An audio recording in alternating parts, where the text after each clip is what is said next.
Well, good afternoon and welcome to Artist Review. It's the last Wednesday in March 2014. And as you know, what we've started doing the last maybe 4 or 5 plus years is specializing our artist show, which used to be a substitute for a restaurant show that didn't happen for whatever reason, but became so popular that we've now dedicated the last Wednesday of each month to the artist. But I'm sure if you've seen these shows or followed us with any regard, you're aware of that. We're real pleased to have a new young artist in the station today and to present you his work. I want to tell you that, of course, there's always galleries opening all the time as well. This is a brand new gallery. You'll see that he's opened up. Not in the normal, if you want to call it, route, but still in a burgeoning area that we always usually follow for the restaurants and mainly the Ferret area. So if you're anywhere near that, live in Mid-City or Uptown, it can be very close to you to really catch some fine work. What we're going to do is go ahead and introduce to you now the artist. His name is Jason Minen. He's a sculptor as well as a ceramic artist. And welcome to the show, Jason. Thank you, Bob. Thanks for the opportunity. It's great to be here. My pleasure. Tell us a little bit about yourself. We always love our natives, but you know, ever since Katrina, we've inherited a lot of people who want to become natives. Can you tell us if you've not been here all your life, from whence did you come, and how long ago, and what brought you here? Sure. Well, originally I'm from New Hampshire, and I've been here for a little over almost 8 years now. And basically, after Katrina, I tried contacting my only friend here to check in and see how he and his family were doing. And that sort of started a relationship, and I came for a few visits and eventually decided to move here partially as a building contractor, and just fell in love with the city, even though it was in its decrepit state pretty soon after the water went down. So it's been wonderful. It's really home, and it's as I was explaining to a friend recently, it's the only place I've been homesick from. So I guess that speaks for itself. Very good. Yeah. Well, what's really good, and it'll show. I know, unfortunately, I don't have a photo, but I think he's going to describe it, and you'll find out more when we talk about his website. You'll see it, is that he observed that the Ferret Street corridor was burgeoning, and not maybe immediately, but certainly was one of the first to come back, starting with the Ferret Marketplace as one of many that opened up in neighborhoods to start luring the people back, also giving the entrepreneurs a chance to sell their wares and communicate, wrapping around music and food so that the restaurants in that area could also either return or create. So it's been and Ferret itself, that festival is probably the oldest since Katrina, and certainly one, if not the most successful. Really has done wonders from, I remember when it first started, and now it's just huge, absolutely huge. So what he did was he saw some, I think, vacant land. There's some vacant land on all things on the same street I live on, Jenna, further down towards St. Charles, but between Ferret and the Baptist Hospital, which of course back then was probably deplorable condition as well. And somehow, I think, obviously, we'll let him tell us, but he secured that and created and built, I believe he was certainly designed, if not also built, his new gallery and studio. Tell me a little bit more about that, please. Sure.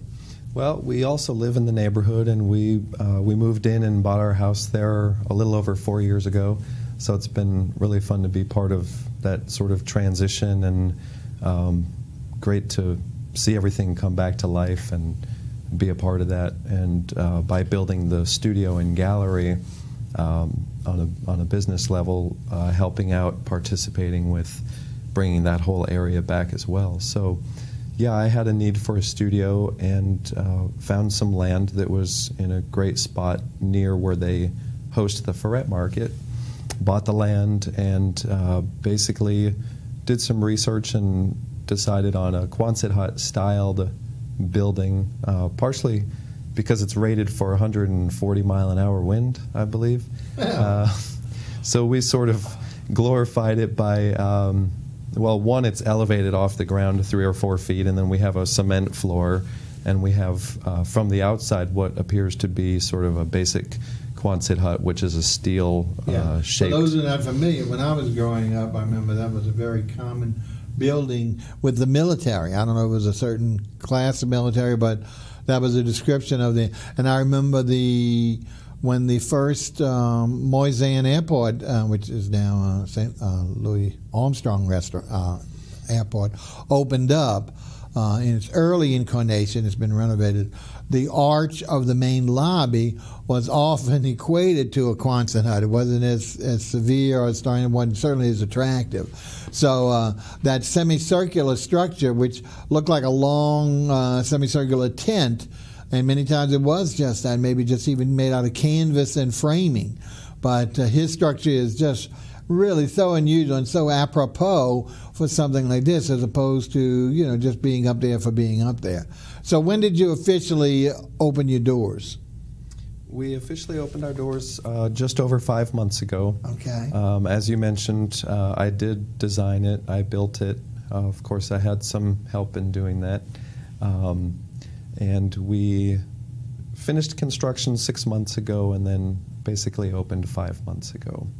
Okay. Now, after taking the tour, I know you've got it divided. The largest part, of course, is in the front. The rear part is.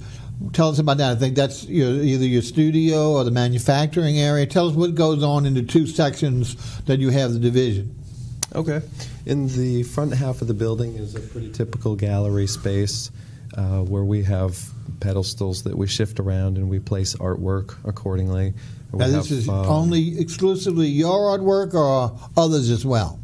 Well, generally it's other people's work. I have a sort of a retail section in there in the corner of my work, but it's a little bit of a blend currently, but soon we'll be hosting another artist's reception, and it'll be 1 or 2 people's work. So great. Well, we'll talk about that, as we said, near the end, so it'll be fresh in their minds. But let's say someone wanted to come see the gallery during the week, in a normal week. Down in a week you have an event. What would be the hours that they would be able to come and tour the gallery? Hours are generally 11 to 5, Tuesday through Saturday. Okay. And then, of course, during the evenings, we're there a little later as we teach some classes also. So the back portion, or the back half of the building, effectively is our studio, where we have potter's wheels and we have slab roller and sort of many other clay extruders, lots of tools, and an electric kiln, as well as an experimental kiln that we fire outside on the back porch. Okay. So, but other than the gallery open, or the artist receptions and stuff, the normal evening, if you're not a student or taking a class, the gallery section would not be open. Is that correct? You have to 5. Correct. Okay. Although, all right. Well, just so everyone will know. Yeah. Now, let's see. Why don't we go ahead and give them, I didn't get a chance to give it to the director, your website, because although you have, I think you told me you have some pieces, it's not an extensive amount of your work on there, but it does have some great photos of what we're talking about, the building design, and more particulars about the things that are offered at the gallery. So let's go ahead and tell them and also your Facebook, both your website and your Facebook address. Let's go ahead and give that to them. Sure. Well, the name of the business is Ferret Clay Center. Okay. So for anyone that's not familiar with Ferret, or perhaps if you're out of town, it is actually spelled F-R-E-R-E-T. Correct. Versus ferret, which is a little critter. Yeah, well, don't confuse them now. So, stay with the first part. So we got Ferret, no street. No, the word street is not involved, right? No, it's just Ferret Clay Center. Correct. Okay, now in the website, is that all one word? It's all one word. And then is it a .com? .com. Okay. Excellent. So www.ferretclaycenter.com. Now, what about Facebook? Facebook, it's the same thing. Basically, if you look up Ferret Clay Center, you'll be able to find us. Okay. All right, excellent. So you got the details of where, because again, even though we're going to have more stuff than probably he shows on his Facebook, he's always evolving. You'll see just from today is that, as we mentioned, he's a dual artist in that he works with sculpting predominantly wires and metals, but also works in ceramics, etc. So there alone, there's a constant evolution of the different product and design and series that he does.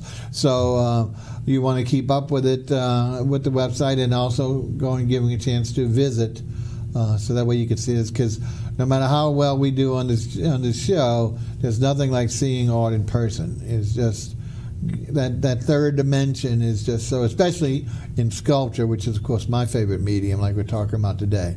All right. Anything else we need before we want to go ahead and start with your first series of objects? Anything else we want to tell them? I think we're ready. Basically, yeah, our website is always a work in progress. It needs to be upgraded. The Facebook is great because it's super available and it's very easy for me to do independently. So we have quite a bit of some great imagery and information on the Facebook site.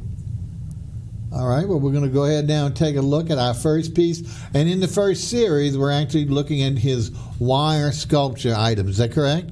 You got it. Okay. Let's see if we can bring up the first piece, and let's take a look at it. And why don't you start elaborating on it so that people can see. Okay. Looks like macrame here almost, getting close. It almost looks like string. Yeah, now, what type? Is it any particular type of metal that you use? Not particularly. Okay. It's a very basic wire, easily found in a hardware store on a 100, 200, 300 foot long spool. Basically, when I moved here, I didn't bring a clay studio with me, nor did I have access to a place. So, in my dire need for a creative outlet, I basically just made some blocks of wood with some reclaimed lumber, put a few screws into the block of wood, and then basically started sketching in 3D is what I sort of consider it or call it. And I just would envision a particular person or a particular time or relationship. And by the way, I have to interrupt because contrary to popular decision here, idea here at the studio, this is not I am not the model for this particular piece. There is a title though, and it's not my name. What is the title on it? It's Bob. Thank you for being so clear. This is titled A Worldly Man. A Worldly Man. See, that's more apropos.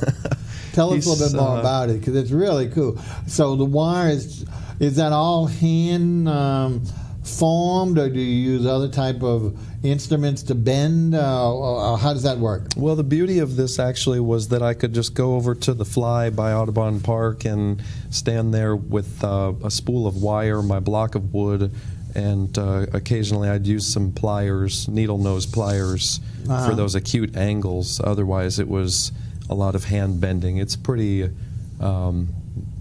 reasonable gauge wire to bend by hand.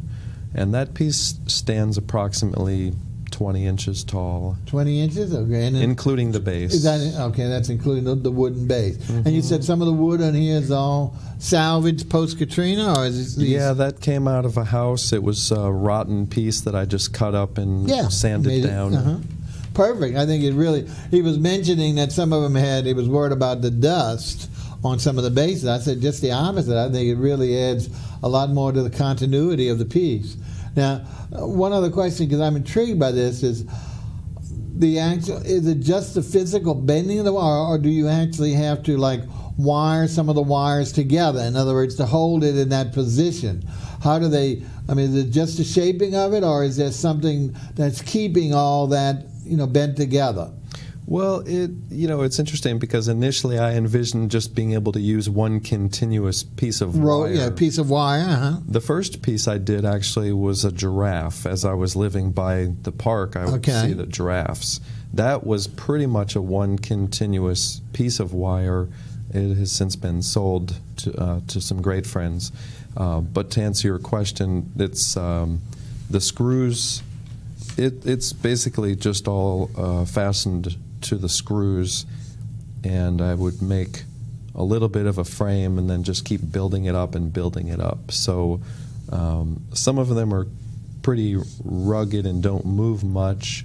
One piece that we'll see a little later has a little more flexibility. So there's lots of little pieces. It gets impossible to work with one continuous piece because you have this spool which you're constantly trying to adjust and fool with. So you end up working for a while and cutting a piece off and straightening the wire out and kind of starting again.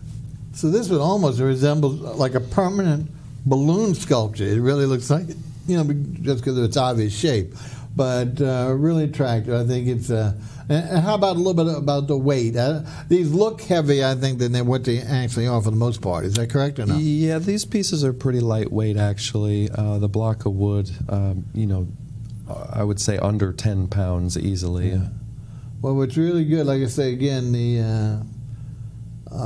the diversity of the subject matter you'll see, and the simplicity, it really goes well in either home, apartment, or even office. I think it'd be great. Sculpture would be excellent fodder for a waiting room, or just or actually in your own office. I just think they're so neutral type. They're not as controversial. They're just so intriguing. So they would be, like say, great in your home as a piece to just dimension, but also specifically in office. And again, the size is not prohibitive, so it's not like saying, and the weight is not, so you don't have to worry about damaging or having supportive tables or anything that would require extra support. Okay, well, that's enough about the worldly man. Oh, there we go. Now, and notice I'm a little different. I'm a little square at the top, not as round. Further down, we're very similar. All right, let's go ahead and move on to our second, and also he appears to be a gentleman of some stature, maybe a little taller, a little more svelte. But why don't you tell me about this one? I love the intrigue of it. To me, it almost looks like toga, the way it's like a wrapping, like a Caesar thing or something, or the mummy. So it really looks, the other one was wrapped, but because it was cylindrical. But here it really looks like there's gauze or there's something that's wrapped around it, whether it's a burial robe or whether it's actually clothing of some type. Tell us, and I'm probably insulting you by telling you that, but that's, with my bad eyes, that's what I see. So what do we have here? But this one really looks tall, and it's really not a heck of a lot taller than the other one, but it almost looks like full size from our picture here. Yeah, this one's a little taller, probably closer to 26 inches. And this was inspired by a gentleman who worked at the airport in Mexico City. He's a hunchback, and he had this... He was a luggage mover and carrier, so he had this hand truck that he would move luggage around with, and I'm not sure I captured his hunchbackness. Well, you did, but not to the point of grotesqueness, and that's what I like about it. Now that you see, ordinarily you might not immediately gravitate to say that. Now that you've explained it, you can kind of visualize it, but it's not to the point of sympathy or deformity, horror.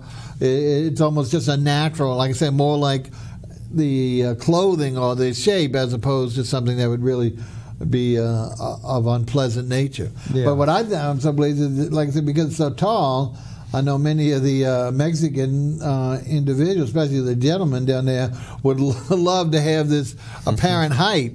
Even though it's not anywhere near height, it really certainly gives the dimension of someone much taller.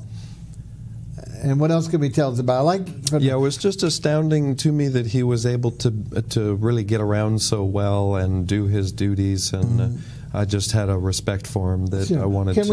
Can we focus, Mr. Cameraman, on the down at the lower extremity at the feet? I want to see, are there what appears to be shoes or boots, or is it just the structure? It's just his foot? Well, both. I think that's part of the beauty in that medium is that it's pretty gestural and loose. When you look at the face or head Also, for example, there's no particular detail. It's very general. Yeah. Well, And I didn't know if it was because it's shading. And, you know, you got bright material in most of the body. Then all of a sudden, from calf down, it looks like it's a darker material. Maybe it's just the lighting. And that, to me, gives the appearance of like a boot or a shoe. So without really fabricating such. So it's really phenomenal. And once again, is this on? This is on a piece of wood that you've salvaged, or? Correct. Excellent. They're all the same. I think it was a 4x6, a piece of old heart pine. That, and again, you said this would be about 25 inches tall, approximately. Yeah, that one's fairly tall. And how about the width on this one? What would you say the width of the block would be? Maybe about 8 inches wide. 8 inches? Oh, that's not bad. Somewhere in there. That's not bad at all. It looks, once again, it looks much longer than it looks like about 15 inches or 20 inches almost lengthwise on the block. Okay, well, let's move on. And not all men. We're going to see, I'm not sure if this is the one, but I know we've got some other anonymous forms. Some of them might look like a female to me. So let's see if this is what we're looking at next. Let's see what we got coming up. Okay, can't tell from here. I agree. Some of them can be somewhat androgynous, and this is titled Survivor. And as you can see when you look a little closer, the crutches and one of the knees, I guess in this case the knee on the left maybe, is slightly detached. And right.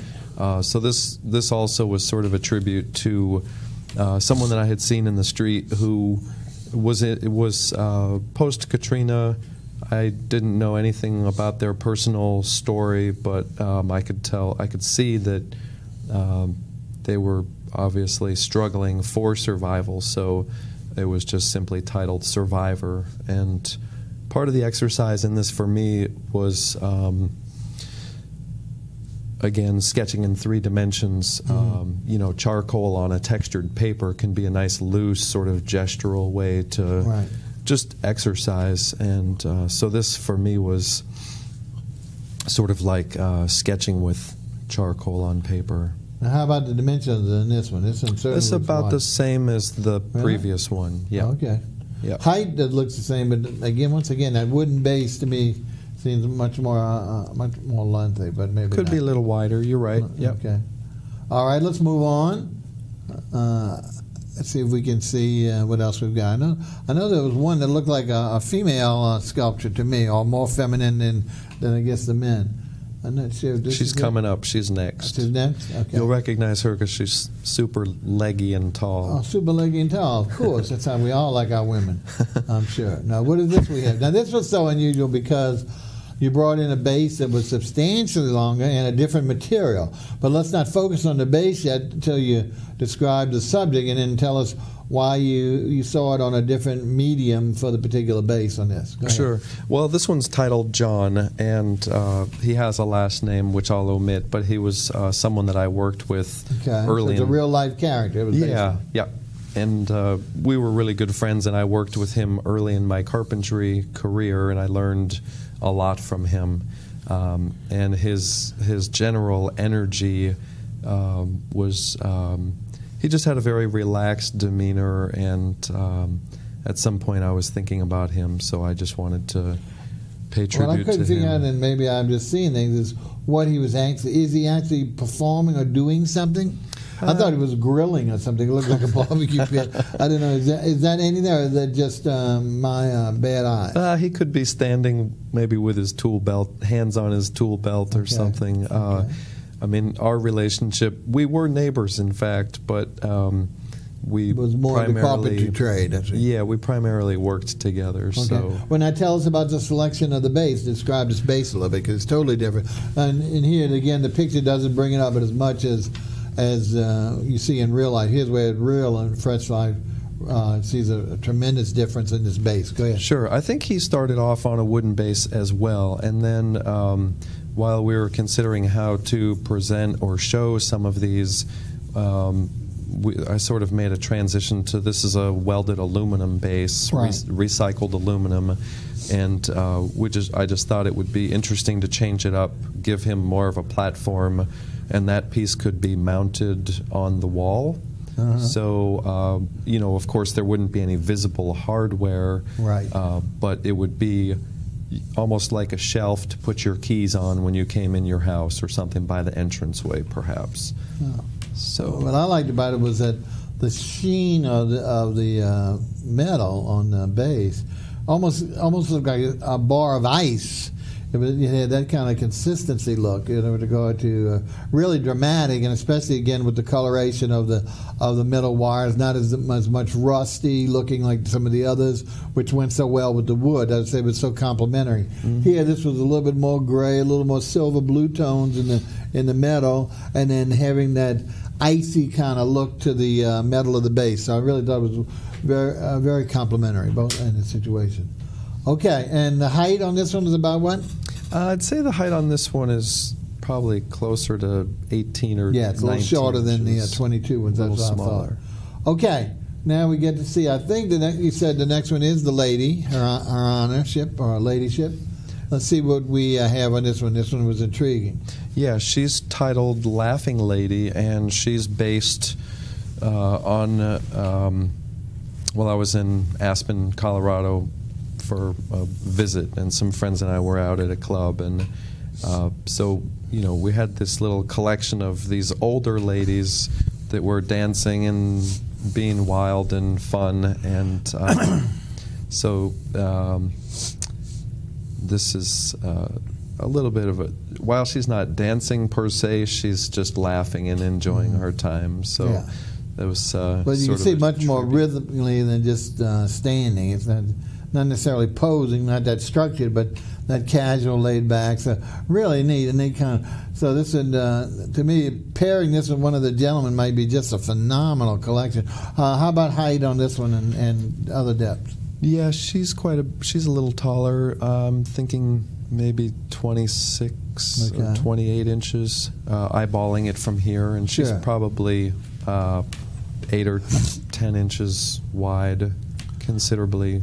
Yeah, taller than the previous piece. Well, this is good about these is that, like I say, either individually, the ones we've looked at, or here would be a great pairing with one of the taller male figures, or even the robust gentleman. But I think one of the taller male figures, not so much the one with the crutches, but one of the other things that just be a great dynamic duo to put together in a setting in your home, whatever, that you could just really do wonders with regard to those two as a couple as opposed to individually.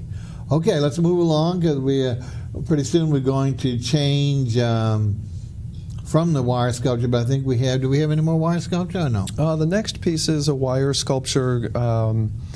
I basically discovered a huge pile of debris. Yeah. I mean, post-Katrina, as you well know, there was debris everywhere, and so it was heaven on earth for artists finding discarded and just wild items. Yeah, this is one of my favorite pieces. I love monumental pieces, and this was very large, and again, looks seemingly much more heavy. It really looks like steel or the heavy metals as opposed to the wire. It has great luster to it.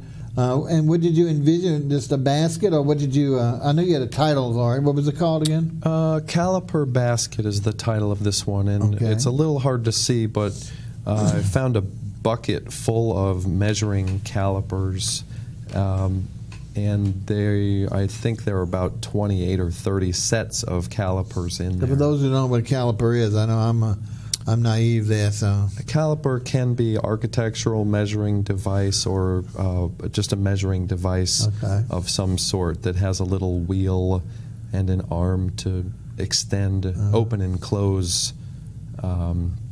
So yeah, it needed a solid base, hence the welded steel base versus the wooden base. The calipers are actually welded to it. But you don't have representations of calipers inside. It's just hollow, correct? Correct. Yeah, you could put paper items in there. You put anything. But a plan in here would be fabulous even. But what I liked about it, especially these middle three sections that we're looking at, actually looks like polished steel wire fences. Like, you know, the what do you call those fences that have all the barbed wire? Barbed wire. Thank you. Yeah. It gives that effect of just that one little segment, not the whole piece. and I just thought it was so attractive because, really glorified. Barbed wire is usually pretty ugly, even though it's in the rust now. But this really kind of glorified it in that shiny metallic surface and look that you have. Thanks. Yeah, that one was sort of a combination of aluminum wire as well as steel wire. Okay. Well, that's why. Hence, some areas have rusted and some areas haven't. And that's quite heavy. It's about... Oh, I can imagine. Maybe 15 or at least probably 15 pounds. And I think it's about 20 inches across. Yeah. How about the dimension at the circumference, or what is circumference or diameter across the top? How wide do you think that basket is at the top? I think the diameter is maybe about 20 inches. 20 inches? Okay. And overall height, it's pretty high, too, on that platform. Maybe 16 inches. Okay.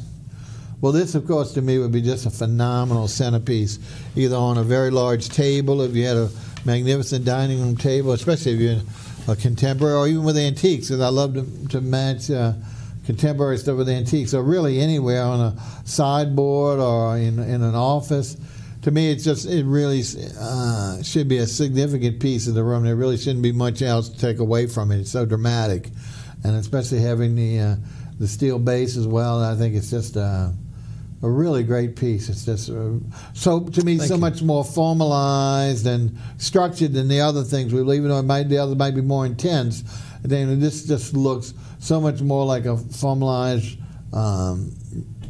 piece. I mean, I don't know other way to describe it.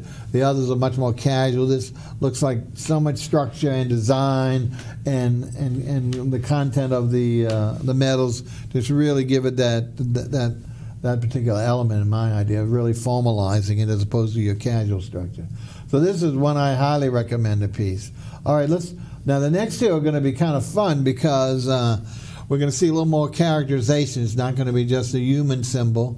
We're going to see some animals, a fowl, and done in different mediums. So I think the next one, what did you call it? I love the name for it. What's the name on this? This one is titled Ride Chicken Ride. Ride the Chicken Ride? Ride Chicken Ride. It's basically a chicken riding a bike. Okay. This is really fun, folks, and especially when you see the conglomeration of things, items, and media that you put together. This to me definitely looks like a post-Katrina collection of stuff, but maybe that's not the case. Oh, you're absolutely right. That was just street debris, basically.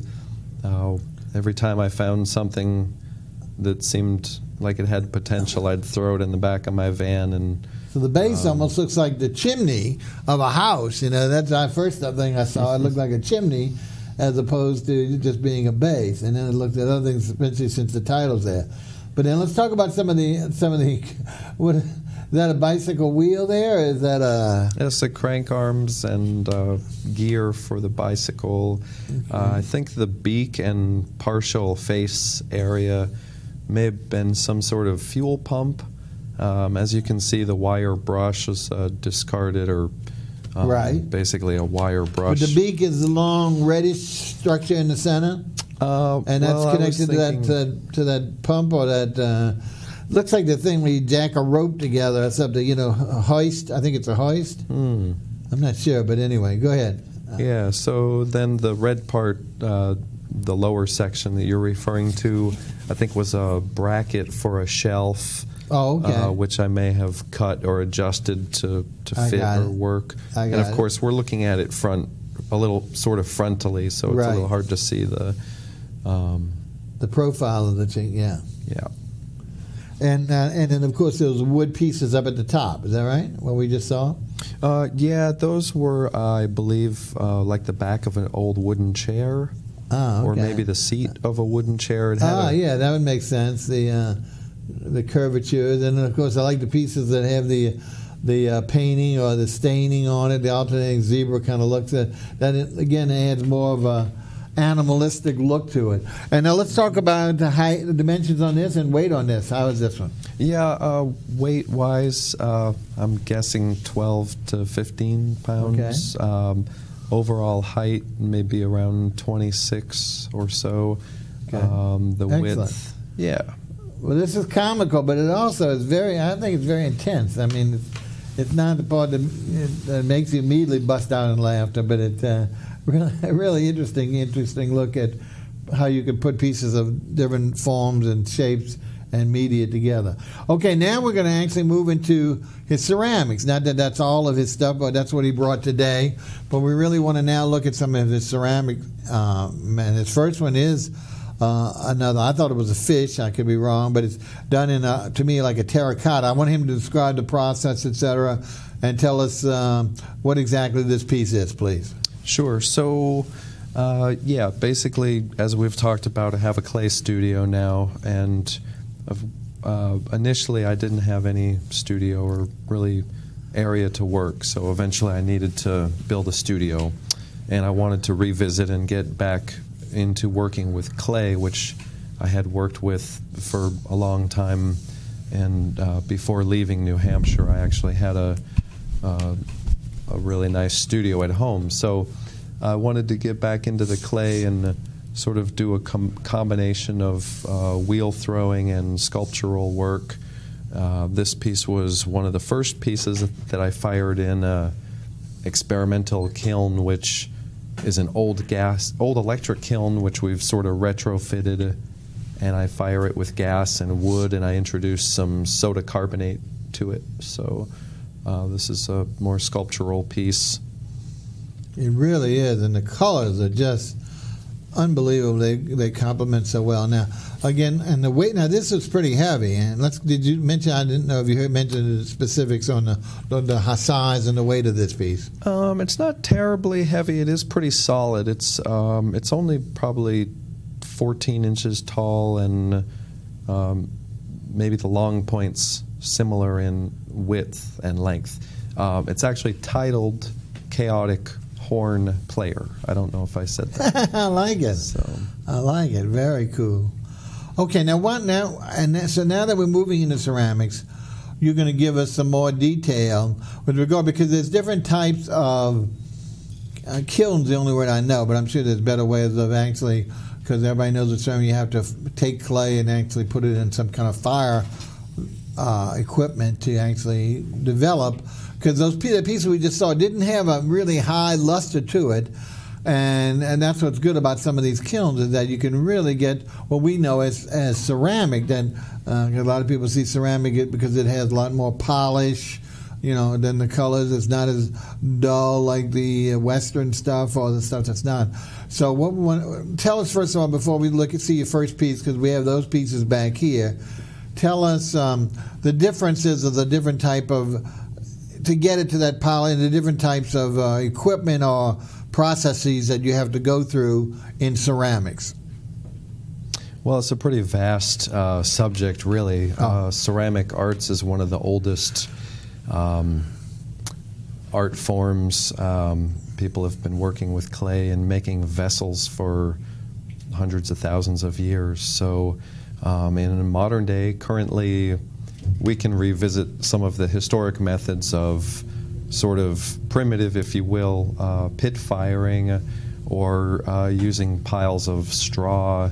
Dung, actually, animal dung is a method of firing. Pots can be stacked, and then the dung and straw is all stacked upon that, and so it slowly smolders and burns. But let's talk about modern day equipment, even though I know that was maybe the process, which is much harder, I'm sure. But I know today we have different types of equipment that you can either buy or rent or service. Oh, sure. That allows these processes to occur. Mm-hmm. Well, pretty commonly in a clay studio, particularly in an urban setting, you'll find electric kilns. Okay. The electric kiln is generally used for the first firing, at least, which is called the bisque firing. After the pottery or sculpture is made, it dries and then is put into the kiln, and we bisque fire it to a particular temperature. And then it's glazed, or some people like to say painted, and then we'll put it into the kiln again and fire it to generally a higher temperature, and that's called the glaze firing. So we have an electric kiln in the studio, and we have an electric kiln that has had the electrical components removed, and we actually fire it with gas, and we introduce some wood, and the wood has been soaking in a soda carbonate solution. So effectively the pots or sculpture, the pieces, have an influence or an effect that they've been soda fired. And in this instance, it's wonderful because it's a small kiln, and we use propane tanks, and I can actually fire that kiln in about 5 or 6 hours and have some really nice effects versus a 40-hour firing, for instance, which was a recent wood firing that I participated in. We'll look at one of those pieces a little later. Okay. Yeah, I always heard that not everybody could afford to get or to build a wood-burning one or a gas firing because of the size, the amount of an investment. So they would always have to find some place to rent time or space from that. But these seem a lot more portable and, again, more available to the ordinary man. Let's go ahead and start looking at some of the pieces because, again, we're using more time than I thought, but I wanted to, since we're shifting gears from the sculpture to the ceramics, give a little insight to it.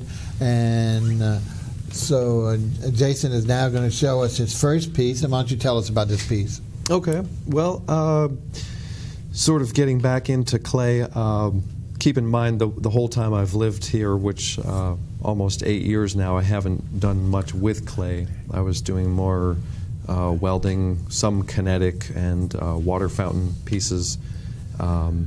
So this piece is actually titled Impractical Lunch Box, I guess. And these chopsticks come out, and so it's basically an interactive way to access the vessel, and I guess part of the fun in theory would be that... For those who are not familiar with Asian cooking, their very common dish is a one-pot family meal, whereby everything is cooked in one vessel and then, of course, dug out with the chopsticks. And so, now again, are these able to be, are they strictly aesthetic? Are they actually functional in that regard, or would that be harmful to the... Well, this wouldn't be suitable for cooking per se. It's mostly just a vessel with a lid, and so the addition of the chopsticks sort of changes it all up. One of the exciting aspects for me about this piece in particular is how it was glazed, how it interacted in the kiln. So some of this area is a result of the soda, the introduction of the soda. So we'll discuss that a little more in detail too. Now, shifting gears a little bit, one of my favorites is this next piece, because of the fabulous hues that are developed. What we just saw there, to me, would be considered, for me, kind of a Western style, or not necessarily cowboy and Western, but Southwestern look. But this, to me, looks like the refined process that you see in ceramics that we all know in more of the European type ceramic. The magnificent coloring is just fantastic. It's a small vessel. Why don't you tell us a little bit about it? Sure. Well, that one is made, the clay is a white stoneware, so it's light in color, and it was fired in an electric kiln to about 2,300 degrees Fahrenheit. That's simply called soda blue. The origins of it I've long forgotten, but it's been a fun glaze to work with, and generally when people see that glaze at the markets, they make comments, and sometimes their eye color or their sweater color is nearly identical. Now, these engraved, or these pictures on two sides, are those deliberate situations, or is that a result of just the firing or whatever, or the chemical content, or what? Well, I generally like to make a little indent or some sort of texture on the side, and then the black part that you see is just an introduction of a little bit of black stain, and so while it's fired, it actually does its own thing naturally, and it runs a little bit. Right. So it just adds a little something. Something. Yeah, this would be a lovely, like, little bud vase. Exactly. So it can be functional as well, and just beautifully done. So this would be great in any room of the house or the bathroom, etc. It's just a lovely little perfect size, and like I said, the TV right now is not doing justice to the coloring. It's just a magnificent shade of blue and shiny. Okay, let's go back to a vessel that you've got in there. Well, part of the excitement for me with this experimental kiln that I've been sort of working on and developing is that this is actually the same glaze as the bud vase, the soda blue glaze, only this was fired not in an electric kiln, but in the gas wood soda carbonate atmosphere. Some of these marks I put on there, but otherwise this general texture and color is from the introduction of the soda into the kiln. So it has some really nice variations. Oh, yeah. The foot has a little bit of flashing, the orange area. That's also from the soda and the wood. How do you get the shapes of that indentations? Because that really adds to make it such an unusual shape at the top. How does one do that? Just this is done commonly called finger technique. Yeah, oh yeah, yeah. It's pretty low tech, but it's done immediately after the vessel is. Yeah, why don't you show it? It's almost like a Celtic cross, but with more curves. Look how pretty that is. I mean, just a beautiful shaped vessel. I mean, this is a bowl that, like, once again, can be used. I'd hate to. It would be a lovely pot for. Plants, but I'd hate to cover up that magnificent inside because that base color is just beautiful. So here's a piece that certainly, would be great on some china cabinet or a side, even an end table, etc. Just a really, really piece. Now I've got a great bowl that's again footed. Let's take a look at this one. I want to get this great. It's kind of dark. I don't know if I can get it, huh? Oh, it shows up. Shows up? I hope so. I think so. And then we're going to show again, it's footed, great colors of natural tones, and of course a nice center, not too deep. Tell us a little bit about this one. Again, very natural for if you're in the natural tones, kind of light greens with a little rust and all those natural shades. Sure. Really pretty. So, thanks. So that's called an acero glaze, and it'll do... Acero? Acero. Okay. Yeah. And it will do... there you can see it a little better by holding it upside down. Yeah. Yeah. Look how pretty that is. That's a pretty dark stoneware body, and the acero glaze does different things in reduction, which is the gas or a wood environment versus now this electric. was which environment? Reduction. Okay. Yeah. So, and the highlight there that you were showing a moment ago with the drips, the run, well, those runs and drips are actually from just pouring the glaze over. From pouring the glaze vessel. over it? Yeah. But if you keep rotating it, we'll get around to that really sweet spot right there. Right there, yeah. Yeah, that's gorgeous. That's really from the soda being introduced, as well as the wood. Now, when we talk about soda, what exactly are we talking about? Like baking soda? What type of soda are we talking about? Again, for the naive person. Sure, it's a great question. Back in the day, they used just they used straight up salt. Salt, okay. Soda, but it was a very toxic and not great for the potter or the environment. Oh, so my goodness. The soda carbonate has been used more recently and is, in fact, less toxic and safer to work with. And it also allows the artist to, while you're stacking the kiln, putting the ware in the kiln, you can be sort of envisioning how one side will be affected by the soda. But you'll see the old, say an old German stein or a mug. Sometimes it has a spotty sort of visual texture, and that would be from the salt. Soda, from the salt. From the salt, oh, fantastic. Really like I learned something really good here today. Now, next to us, some of my favorites. I love, this could either be teapots or watering not cans, they're not metal, but really cool. You've got two of them. You get, watch it, look how pretty. You know, in the process of being an artist, you have to sort of think about, at least I need to think about what's sort of marketable. I can make my art and my personal expressive work all day long, and people may or may not be interested in ever purchasing it. But you know, when you have overhead and you have a studio and insurance, etc., then you need to be thinking about. So these are ones you could actually brew tea in. Well, you could brew the tea in here, sure. Right, Yep. wouldn't that be great? I have a collection of teapots, and I have friends too, so that would be great. So you could it'd be at least 1 or maybe even 2 cups.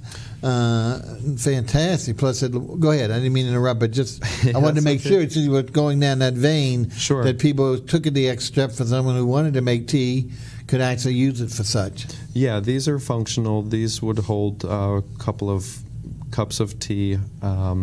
The small hole that is in the lid is so that it will actually breathe yeah, and flow nicely. This one has sort of a playful, extended, very nice, long. It pours with an okay quality. I won't say it's the best, but it's been tested and it's suitable.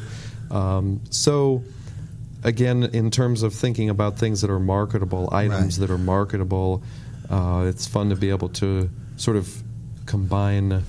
Sure, and everyone loves the idea of having functionality with aesthetics, because I mean this way they can feature this on a table or something, and then if they decide they want to serve a little tea either for themselves or a guest, they just take it to the kitchen and I'll bring you fill it up and bring it back out. So you've got just a wonderful piece there. So I'm glad that he's looking at both the aesthetics and the functionality, because a lot of folks will make it a lot more interesting to them if they'll have a dual purpose like that, not just for art's sake.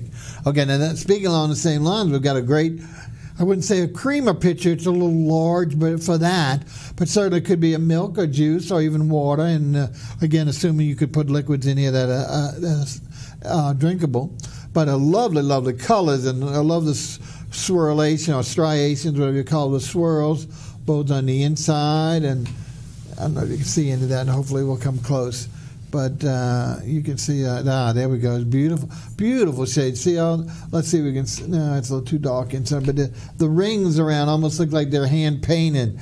And again, along here, almost looks like, there you can see, almost like bamboo almost. It's just so many beautiful, beautiful lines that really look like one of these actually something you did to it to cause these beautiful lines around it, swirls around it? The marks that you're referring to are actually the finger marks from throwing or creating the vessel. On the potter's wheel, generally the term is throwing, and that's right. when I've heard actually, the term, but that's when you're actually pulling the walls up with your fingers, and so you're shaping the vessel. Right. So that's so what as you bring marks. it up like this, it would be small. As you bring it up, you're saying going around, and that's actually your fingerprints dragged along. But really, just magnificent. I don't see that on a lot of the vessels. It seems like that's a common thing. They would show more, but this is beautiful striation. Like I said, it really looks like intentional, not just something that came as a result of the process. You know, it really is a beautiful, really, really, really pretty, because I like that spiral look. It almost looks very Art Deco. And it's got a great lip here for pouring and handle. Yeah, and that's, again, thinking in terms of functional wear, you have to make sure that when you pour your liquid from the vessel that it actually pours nicely. And this I brought this one today because this one actually pours quite nicely. Some of the others that I recently took out of the kiln didn't pour quite as nicely. But when you're pouring a liquid, you want to be able to ensure that you're going to be able to stop the flow of the liquid and not spill everywhere. So there are little things that, as your average consumer, you may not think about. But when you start making these things, you have to take into consideration. Okay.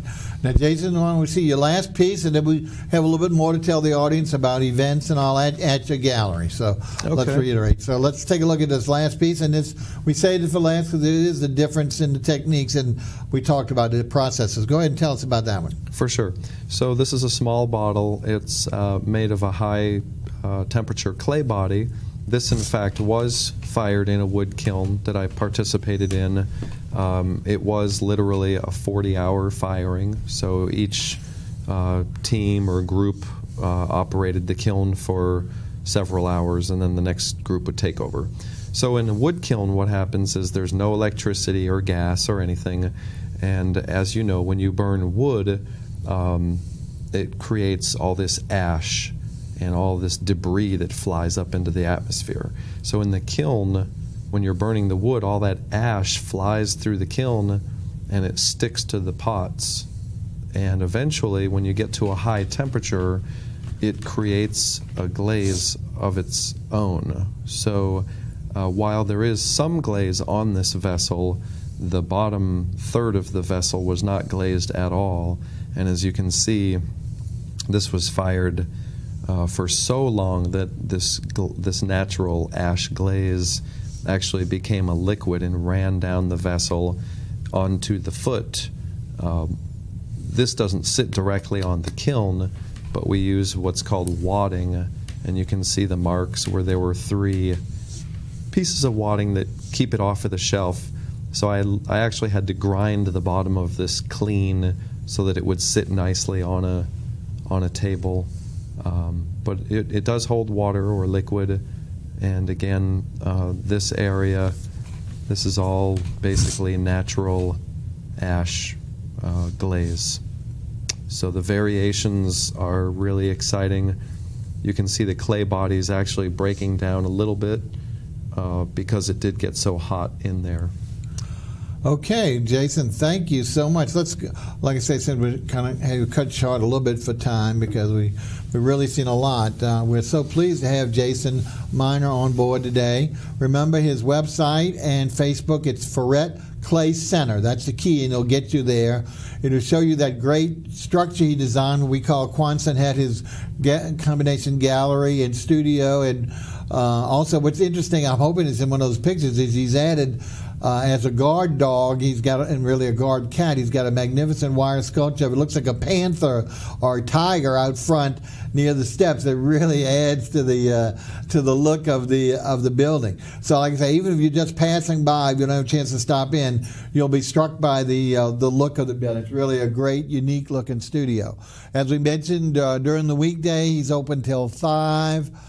But well, let's talk about, not all of us can go during the day. They're not as fortunate as me being off or whatever, so I don't have the time. So let's tell them real quick in a short time, where else can you be seen, and especially at your studio, when else can they see on after hours during not the weekday? Okay. I'd like to just add that Monday evenings from 6 to 9 we're available as we're teaching classes in ceramics, so you can contact us for that as well. Otherwise, the Ferret Market is something I participate in, and in 2 weekends, I believe, the first Saturday of the month. Every first Saturday is the Ferret Market. Yeah. Okay. And in April, in particular, is the large Ferret Festival. Please come out and see us. It's going to be a great event. And also, real quick, because we're way over time, the third Saturday of the month, he does an artist reception. You know, usually it's the first Saturday, but that's for the normal linear going magazine to Julia. Since we're off the beat, he's doing the third Saturday, so that way you can't miss anything there. Okay, thanks for coming, and we'll look for you at the galleries. Watch for our restaurant show next week. Take care.